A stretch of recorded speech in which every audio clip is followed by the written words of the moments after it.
know that we have Tim Hortons here. Dito yan sa parking ba yan? Or taxi stand? Ng mga taxi. Ayan o. So mas mura ng ilang cents. Really? Oh.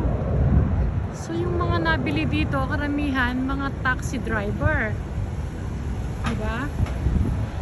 This is outside the airport. Oh. Okay siya. No, we don't need to go there. Sige, pahanan lang natin. I just wanna share it to you guys. In case na lalakad kayo dito, yan, makakabili kayo dito ng Tim Hortons. Karamihan mga taxi driver, ayan ang Tim Hortons nila. Mas mura daw guys dyan compared sa loob, Okay, good. At least I know now.